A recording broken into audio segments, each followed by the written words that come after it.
এনেকৈ আছিল কোৱা গৈছে যে অৰ্থৱগত যিখিনি বস্তু আছিল অকণমান মানে মানে কি কয় এইটো ইফাল সিফালকৈ পিছলিত হৈ আছিলে তাৰ জ্ঞানখিনি আগতে লিপিবদ্ধহে কৰিছিলে জানে নাজান বেদত মানে কি কৰিছিলে কোনোবাই কয় কোনোবাই লিখে মানে মুখে মুখে চলি আহে আৰু পুৰা সম্পূৰ্ণভাৱে মানে তোমাৰ কি কয় চিনক্ৰনাইজ মানে একে হেৰিতে নাপোৱা নাযায় কোনোবাই কিবা এটা ক'লে কোনোবাই কিবা এটা লিপিবদ্ধ কৰিলে আকৌ কোনোবাই ক'লে তেনেকৈ কি আছিলে অৰ্থগণিতত থকা গণিত শাস্ত্ৰখিনি একদম স্কেটাৰ্ড হৈ আছিলে ইফালে সিফালে বিচৰিত হৈ আছিলে গতিকে কি হ'ল কিছুমান বস্তু আমি পাইছোঁ মাজতে কিছুমান নেপালোঁ তেনেকৈ থাকি গ'ল এটা কথা কি জানানে এই যে অৰ্থগণিতত আছে বুলি কৈছে তাৰ বাহিৰে অন্য শাস্ত্ৰতো আছিলে বাৰু কিছুমান গণিতৰ কথা এনেকুৱাকৈ গণিতখিনি লিপিবদ্ধ হৈ আছে বুলি কৈছে যিখিনি নেকি এতিয়াও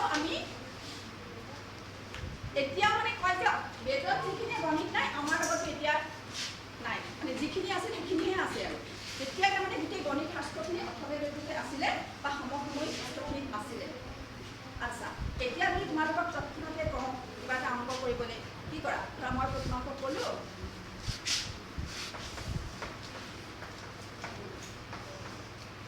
তৎক্ষণাতে কি কৰা কৰিব লাগিব কিছুমানে আকৌ কি কৰে এটা ইনষ্ট্ৰুমেণ্ট থাকে নহয় সেইটো হয়নে আচ্ছা আমাৰ হাতত এতিয়া চব এমিনেটি আছে চব বস্তু আছে পটককৈ কি কৰোঁ কিবা এটা সহজ ৰাস্তা এটা বিচাৰোঁ আচ্ছা সেই যে ৩৫০০ বছৰ আগতে আমাক ইমান বস্তু দিলে গণিতৰ তেওঁলোকৰ হাতত কি একো আছিল জানো কেলকুলেটৰ আছিল নে কিবা তোমাৰ আজিকালি যিবোৰ আছে ধেৰ আছিল না data input and data output সোমোৱাই দিলে এনচাৰ ওলাই যায় হয়নে প্ৰগ্ৰামিং নাজানিছিল কি আছিল কি প্ৰগ্ৰামিং নাজানিছিল তেওঁলোকৰ কি আছিল দিমাগ একজেক্টলি তেওঁলোকৰ সেই মগজটো আছিল হয়নে তাৰমানে মগজটোতো আমাৰো আছে তাক হয়তো আমি পূৰ্ণ ব্যৱহাৰ কৰা নাই এনেকুৱাও হ'ব পাৰে গতিকে সেইখিনি সময়ত মগজ খটুৱাই তেওঁলোকে কি কি বস্তু দি গৈছে মই এতিয়া ধৰক তোমালোকক এঘণ্টাৰ কাৰণে পঢ়াবলৈ আহিছোঁ কিবা অকণমান দেখাবলৈ আহিছোঁ সেইটো একোৱেই নহয় আচলতে সাগৰৰ একচৰ পানীও নহয় মানে গোটেই অংকশাস্ত্ৰ সমাধান কৰিছে যোগ বিয়োগ পূৰণ হৰণ স্কুৱাৰ ৰুট কিউব ৰুট সেইবোৰ বেলেগ কথা তাৰ বাহিৰত জিঅ'মেট্ৰি ট্ৰিগন'মেট্ৰি কেলকুলাছ যিয়ে নোপোৱা গোটেই অংকশাস্ত্ৰ সমাধান কৰিছে বৈদিক অংকই আচ্ছা এতিয়া ইমান দিন এনেকৈ আছিলে হয়তো আমাৰ মুখে মুখে চলি অহাৰ কাৰণে আমি হয়তো প্ৰকাশকৰ পৰা কিছুমান কথা জানিছিলোঁ এতিয়াহে মই বুজিছোঁ যে সেইবিলাক বৈদিক গণিত আছিল একদম সহজে কৰি দিয়ে যদিও বৈদিক গণিতখিনি কিছুমানে কয় ট্ৰিক্স এটা কথা মন কৰিবা দেই এটা বস্তু তোমাৰ কেতিয়া সহজ হয় ট্ৰিক্স কেতিয়া হ'ব বহুত প্ৰচেষ্টাৰ পিছতে সি আহি ট্ৰিক্স বুলি আমি বুজি পাওঁ হয় নহয় বহুতখিনি চেষ্টা কৰাৰ পিছতে তাত ভীষণ লজিক সোমাই থাকে আৰু যেতিয়া আমি বহুত চেষ্টা কৰি আমি তাক ট্ৰিক্স বনাব পাৰোঁ হয়নে তো বহুত চেষ্টা কৰি সিহঁতে আমাক কিছুমান কি কৰিছে সৰু সৰু ৰাস্তা দি অংকখিনি সমাধান কৰাৰ উপায় দিছে আচ্ছা ইমান দিন যে এনেকৈ থাকিলে বহু আজি 100মান বছৰ আগতেহে আমি কিছুমান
তেখেতে একেলগে মাষ্টাৰ ডিগ্ৰী কৰিছিল।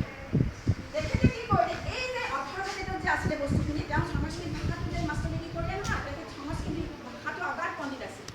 18 মিনিটত থকা গোটেই বস্তুখিনি যে আছিলে, যেনেকৈ মৌৱে নেক্টাৰ ফুলৰ পৰা কি কৰে, ৰেণুটো শুহি লয় নাই, তেখেতে এই 18 মিনিটত থকা গোটেই অংশখিনি মানে তাৰ পৰা যেনেকৈ মৌৱে নেক্টাৰটো লয়, ঠিক তেনেকৈ তাৰ পৰা আচল সাৰখিনি গোটালে। তাই নিজৰ কিছু শৈলীৰে আমাৰ হাতত তুলি দিলে 16টা সূত্ৰ আৰু 13টা উপসূত্ৰ। সূত্ৰবিলাকে বেছি কথা নকয়। এই 16টা সূত্ৰ আৰু 13টা উপসূত্ৰৰ দ্বাৰা গোটেই গণিতখিনি সমাধান কৰিব পাৰে বুলি কোৱা হৈছে। বুজিলা? এতিয়া তোমালোকে এই কথাবোৰ ইমান বুজি নাপাবা, সংস্কৃতৰ সূত্ৰবোৰ আছে, কিন্তু মই তোমালোকে ভাল পোৱা কিছু পুৰণ মই তোমালোকক দেখাম। ঠিক আছে?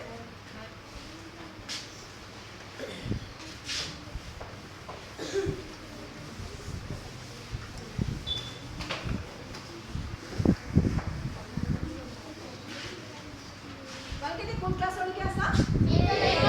এইটলৈকে আছা। গতিকে যুক্তৰ একদম ক্লাছ 2, 3 ৰচনা কৰে ন? তৎক্ষণাত ক'বা হা।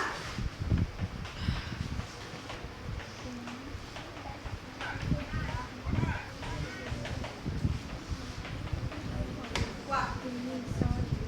একদম হয় না? হয়, 55 কেনেকৈ কৰিলা? 1, 2, 3, 4, 5, 6 এনেকৈ কৰিছানে? নাই কৰা? কি কৰিছা কোৱাচোন?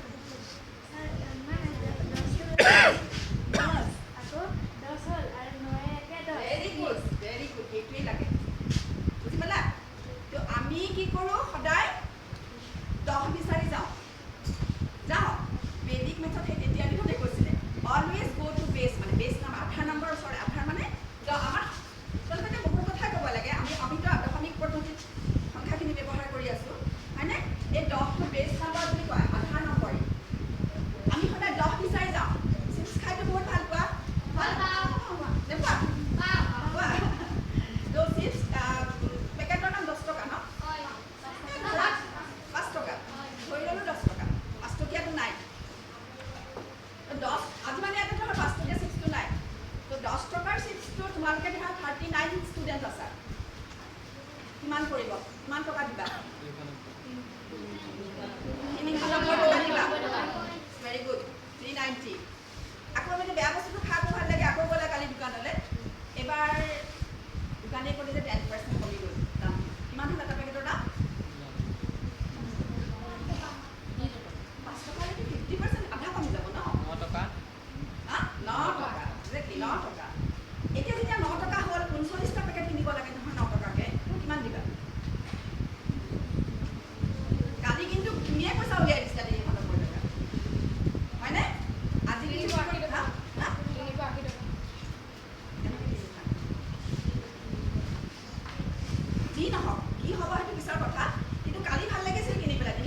बच्चा शरमा যেতিয়া এনেকৈ থাকে সংখ্যাটো যেতিয়া তোমালোকে কৈছে এনেকৈ বেলেঞ্চ কৰি লোৱা লৈ পেলাই যেইটা শূন্য আছে তাৰ পৰা ষ্টাৰ্ট কৰিবা ওপৰত প্ৰথমতে 9 পৰা কৰা প্ৰথমতে মানে অল ফ্ৰম 9 লাষ্ট ফ্ৰম 10 9 পৰা গ'লে কিমান আহিল কেৰি কথাটো নাহে তাৰমানে সেইকাৰণে কৈছে কি কয় তোমালোকে সেইটো উপৰি সেই বস্তুটো নাহে এইটো ন অল ফ্ৰম 9 সব 9 পৰা কৰা এইটো 9 হৈ গ'ল লাষ্ট ফ্ৰম 10 এইটো খুব পপুলাৰ মেডিকেলছৰ একো কৰিব নালাগে এনেকৈ কৰিব নালাগে আৰু 10 কৰিলা 9 থাকি কথাটো আল্টিমেটলি একেই আৰু কথাটো আল্টিমেটলি একেই সেইকাৰণে মই যোগ আৰু বি কৈ দিছোঁ তোমালোকে পাৰিবা পুৰণখিনি চোৱাচোন পুৰণখিনি বহুত ইণ্টাৰেষ্টিং হয় ইকুৱেশ্যনৰ কিছুমান স্পেচিফিক মেথড আছে আৰু কিছুমান জেনেৰেল মেথড আছে জেনেৰেল মেথড এটাই আছে বাৰু কিন্তু স্পেচিফিক মেথডবিলাক আমি নিশ্চয় ট্ৰাই কৰিম যে সুধিছে তেওঁলোকে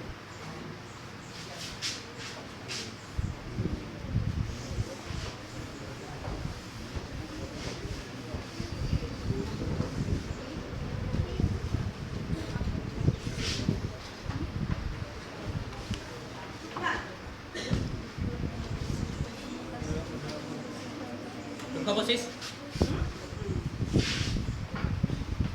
এইটো পাৰিবা কোৱা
সাত দহটা আছে এক এটা আছে 10টা 7 একেই কথা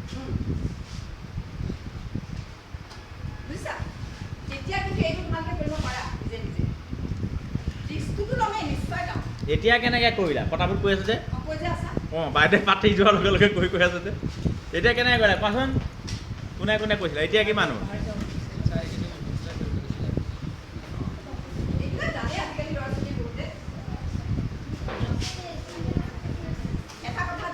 দেখিলে যেতিয়া কৰি দিম মেজিক লাগিব ৰাইট দেখিলে মেজিক লাগিব ঠিক আছে এটা মেজিকৰ আঁৰত বহুত সাধনা লুকাই থাকে তুমি পাৰিছা মই পাৰিছোঁ ইমান দিন এইটো কৰিব আমি কৰিয়ে থাকোঁ কৰিয়ে আছোঁ আমিতো শিকিছোঁ কিন্তু আমি কিয় চিন্তা নকৰোঁ যেতিয়া তুমি ভাবিবা মেজিক তাত বহুত লজিক সোমাই থাকে